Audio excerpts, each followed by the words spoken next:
Un utente qui nel canale YouTube mi ha chiesto: posso mettere un anti-jamming al mio impianto di videosorveglianza? Di questo parliamo nel video di oggi. Ciao, sono Davide Marcomini, nella vita faccio l'installatore di sistemi di sicurezza, ma sono anche l'ideatore e fondatore del portale Top Security Advisor e autore della guida antifurbo. Nel canale aiuto l'utilizzatore a districarsi nel mondo dei sistemi di sicurezza. Nel video di oggi, come dicevo poco fa, vorrei rispondere pubblicamente a una domanda alla quale ho risposto privatamente, ma volevo appunto farne un video perché la domanda è più che lecita, ovvero: posso mettere un anti-jamming al mio impianto di videosorveglianza?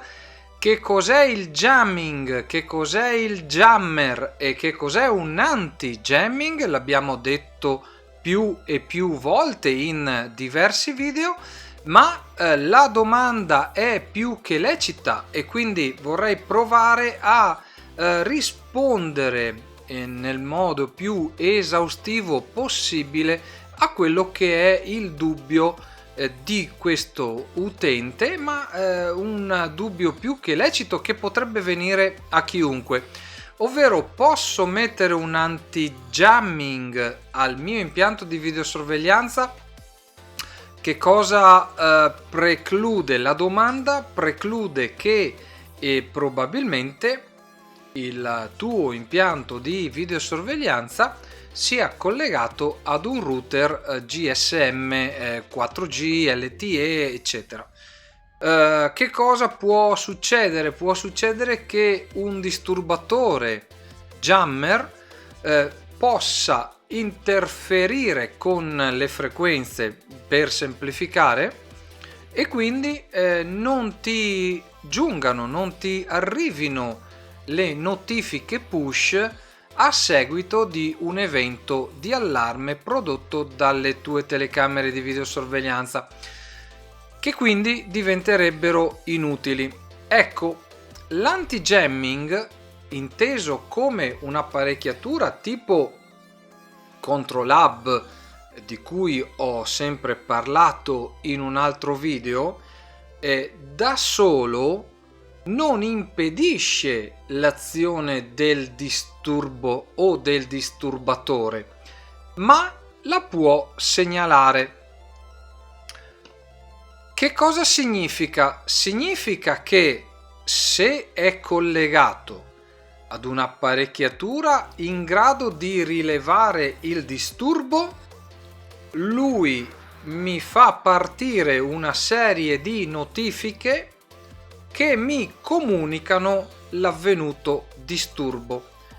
Diversamente, se non sono io a dire all'apparecchiatura Controlab che è in atto un disturbo, lui non lo può sapere, di conseguenza non lo può segnalare. Quindi a che cosa potrebbe servirmi?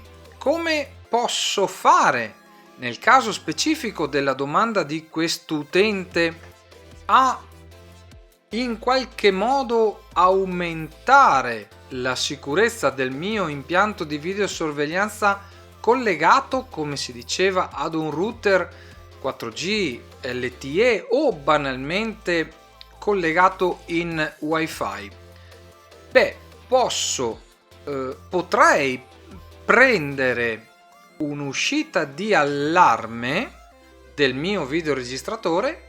Ricordo che i videoregistratori sono di tante specie, di tante famiglie, di varie tipologie, e ce ne sono molti modelli con le uscite di allarme.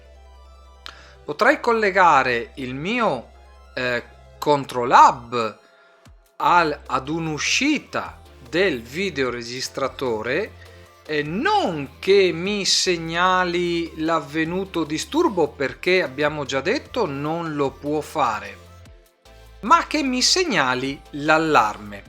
Quindi, se programmo le mie telecamere o il mio videoregistratore per inviarmi la notifica di allarme a quella stessa notifica associo la chiusura o l'apertura di un relè del videoregistratore che mi aziona il Control Hub, a quel punto otterrò la notifica del videoregistratore e la notifica del Control Hub a seguito di ogni evento di allarme.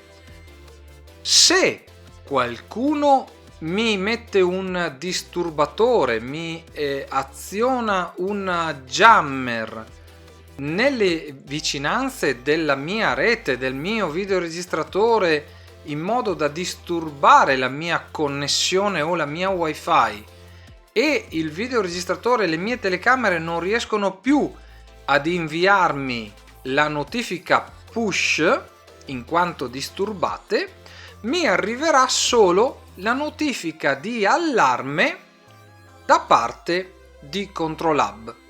A quel punto saprò che sono soggetto ad un attacco, sono stato sotto attacco da parte di un disturbatore, ma avrò comunque la segnalazione di allarme. Quale segnalazione di allarme avrò ricevuto? Avrò ricevuto la segnalazione di allarme che ho preventivamente configurato, dove su tutti i canali che avrò configurato, che avrò chiesto di configurare da parte del team Alarm Hub, che mi arriveranno nel mio dispositivo, nella mia mail, sotto forma di notifica Telegram, SMS, chiamata, email. Quindi avrò una serie di notifiche alle quali non posso praticamente scappare.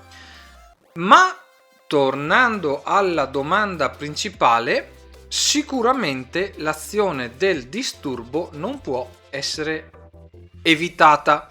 Non può essere evitata, non può essere in alcun modo annullata, poiché se parliamo di tutto ciò che è wireless, parliamo di un qualche cosa che può essere in qualche modo disturbato. Spero di averti dato uno spunto utile sul quale riflettere anche in questo video. Ringrazio tutti coloro che si sono iscritti al canale. Se non l'hai ancora fatto, iscriviti, spunta la campanella per non perderti gli aggiornamenti che andrò a pubblicare in futuro. Ci vediamo nei prossimi video. Ciao!